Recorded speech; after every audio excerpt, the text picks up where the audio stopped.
નમસ્કાર મિત્રો, શિયાળાની ઠંડીમાં તમે સર્વે તમારું સ્વાસ્થ્ય સાચવીને રાખો છો ખરા ને? આપણે એટલા નસીબદાર છીએ કે આપણી પાસે આપણા રસોડામાંથી જ એટલા હોમ રેમેડીઝ પ્રાપ્ત થાય છે જે આપણા સ્વાસ્થ્યની સુધારણામાં ખૂબ જ મદદરૂપ થતા હોય છે. સર્વે સંતુ નિરામયા આ શ્રેણી અંતર્ગત આપણા રસોડામાંથી પ્રાપ્ત થતા હોમ રેમેડીઝ વિશે ચર્ચા કરતા હોઈએ છીએ.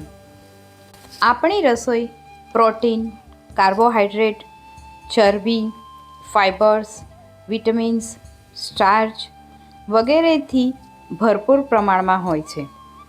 ઉપરાંત આપણી રસોઈમાં આપણે સ્વાદને વધારતા આદું, મરચાં, લસણ, ધાણા જીરું, હળદર, તજ, લવિંગ, મરચાં, હિંગ, તેજપત્તા જેવા તેજાનાઓનો ઉપયોગ કરીએ છીએ, જે આપણા રસોઈના સ્વાદને વધારો તો કરે છે, સ્વાદિષ્ટ પણ બનાવે છે, પણ તેનો ખાસ ઉપયોગ તો એ છે કે તે બધાથી આપણા શરીરની રોગપ્રતિકારક શક્તિમાં પુષ્કળ પ્રમાણમાં વધારો થાય છે. અને એટલા માટે જ જ્યારે પેન્ડેમિક એટલે કે કોવિડ પ્રસર્યો હતો ત્યારે બીજા દેશોના પ્રમાણમાં આપણા દેશની ખોરાકની પદ્ધતિના કારણે જાનમાલને નુકસાન ખૂબ ઓછું થયું હતું એવું એક સર્વે કહે છે. આપણે હાલ ચાલી રહેલી આ શ્રેણી અંતર્ગત અંગ્રેજી મૂળાક્ષરના દરેક શબ્દ ઉપરથી કેટલાક હોમ રેમેડીઝની જાણકારી પ્રાપ્ત કરતા હોઈએ છીએ. તેવા જ એમ આલ્ફાબેટ મૂળાક્ષર પરથી શરૂ થતા હોમ રેમેડીઝની જાણકારી પ્રાપ્ત કરીશું. મેંગો એટલે કે આમ્રફળ, સ્વાદ, સુગંધ અને રસથી ભરપૂર આમ્રફળ એટલે કે કેરી. કેરી માત્ર સ્વાદથી ભરપૂર છે એવું નથી, તે પોષક તત્વોથી પણ ભરપૂર છે. કેરીના કેટલાક ફાયદા. કેરીના ઉપયોગથી આપણું પાચન તંત્ર સુધરે છે, એટલું જ નહીં, પાચન ક્રિયામાં પણ સુધારો થાય છે. કેરી આપણી રોગપ્રતિકારક શક્તિમાં વધારો કરે છે, કારણ કે તેની અંદર ઘણા એન્ટીઓક્સિડન્ટ આવેલા હોય છે. લોહ તત્વની ઉણપ ધરાવતા માણસો માટે કેરી ખૂબ ફાયદાકારક છે.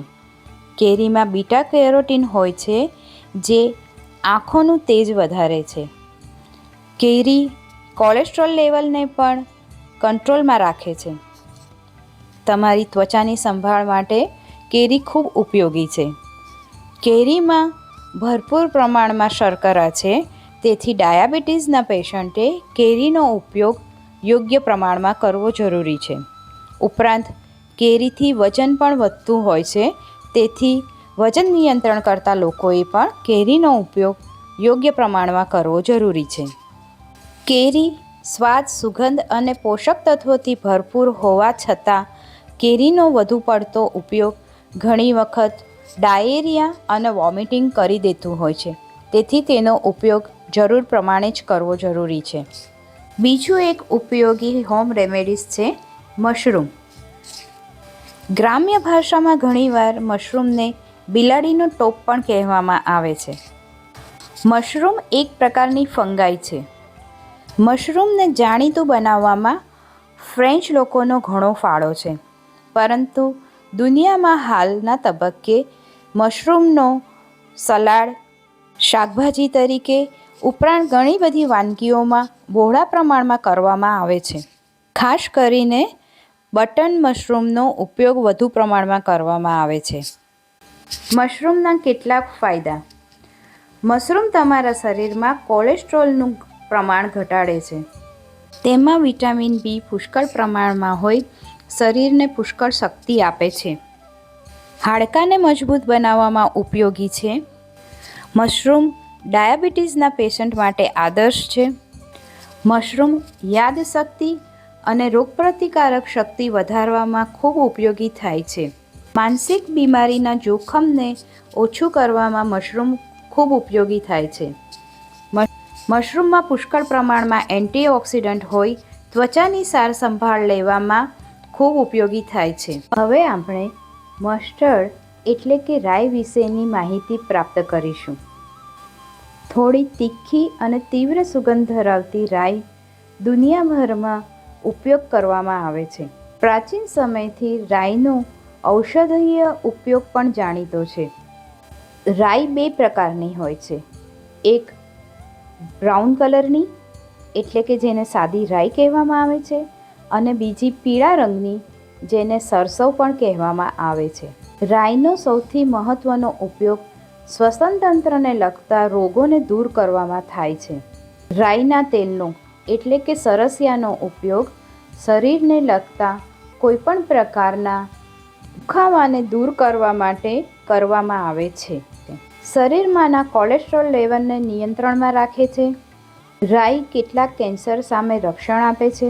રાઈ શરીરની ચયાપચયની ક્રિયાને નિયંત્રિત કરે છે. રાઈ તેની એન્ટી ફંગલ ઇફેક્ટના કારણે દાદ ખરજવું જેવી તકલીફોમાં ઉપયોગી થાય છે. રાઈનું તેલ એટલે કે સરસિયું ચામડી અને વાળની માવજતમાં પણ ઉપયોગમાં લઈ શકાય છે. રાઈ થોડી એલર્જીક તત્વો ધરાવતી હોય છે, તેથી તેના તેલનો ઉપયોગ ઘણીવાર યુરિક એસિડનું પ્રમાણ વધારી દે છે. માટે રાઈનો યોગ્ય પ્રમાણમાં ઉપયોગ કરવો જરૂરી છે. અને છેલ્લે, અન્ન એ જ બ્રહ્મ છે. Thank you very much.